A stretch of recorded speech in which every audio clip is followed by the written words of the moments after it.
కొంచెం పెయిన్ఫుల్గా ఉండే పర్సన్స్ ఎప్పుడైనా సరే దేని గురించైనా మాట్లాడుకుంటారు. ఫర్ ఎగ్జాంపుల్ అశ్విని దత్ గారు ఉన్నారు. కంత్రి సినిమా ఫ్లాప్ అయిన తర్వాత నాకు చాలా సినిమా ఫ్లాప్ అయిన తర్వాత నాకు చాలా నష్టపోయాను అది ఇది అని చెప్పి మొన్న కూడా చెప్పాడు ఏదో ఇంటర్వ్యూలో.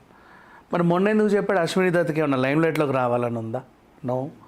ఆరెంజ్ సినిమా ఎప్పుడో ఫ్లాప్ అయిన తర్వాత మొన్న నాగబాబు గారు ఏదేదో ఇంటర్వ్యూలలో దాని గురించి చెప్పాడు. ఎందుకు చెప్పాడు? లైమ్ లైట్లోకి రావడం కోసమా? కాదే. ఎవరికి ఏ నొప్పి ఎప్పుడు ఉంటుందో ఎవరికి చెప్పలేము. మనం ఎప్పుడన్నా ఏదైనా ఇంటర్వ్యూలో తట్టి లేపినప్పుడు అవి బయటికి వస్తూ ఉంటాయి.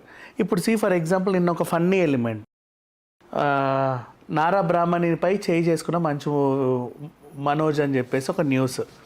అది ఎప్పుడో అన్స్టాపబుల్ వేదిక పైన బాలకృష్ణ, మోహన్ బాబు గారు, మంచు లక్ష్మి, విష్ణు వీళ్ళందరూ వచ్చినప్పుడు, చిన్నప్పుడు మీ చిన్నోడు మా అమ్మాయిని గిల్లు ఒకటి కొట్టాడు అప్పుడు ఇలా ఏదో చిన్న సందర్భం వచ్చింది.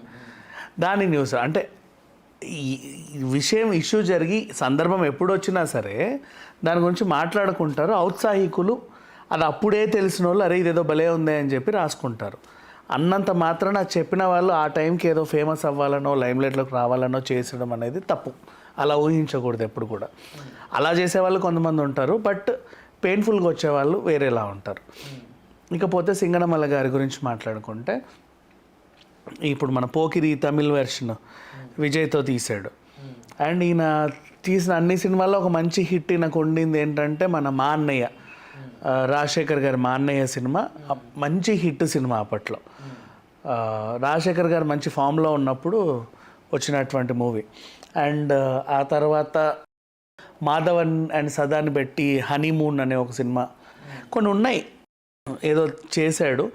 కాకపోతే ఇతను రవితేజ వీడే, రీమా సేన్ అనుకుంటా హీరోయిన్ దాంట్లో, ఐ డోంట్ నో. ఆ తర్వాత ఇతను చెప్పుకోదగ్గ సినిమాలు అంటే కలేజా, కొమరంపులు, ఎందుకంటే పెద్ద హీరోలతో చేశాడు. ఈవెన్ రవితేజ వీడే. అయ్యో తమిళైనా సరే పెద్ద హీరోలతోనే చేశాడు, ఈయనేమంత ఆషామాషి సినిమాలు అయితే చేయలే. ఉన్నలో ఉన్నంత అప్పట్లో మార్కెట్ ఉన్న హీరోలను ఎంచుకొని వాళ్ళ డేట్లు దొరికితే ఇతను మంచి సినిమాలు తీశాడు, కాదనిలే. ప్రతి ప్రొడ్యూసర్కి ఒక పెయిన్ అనేది ఉంటుంది.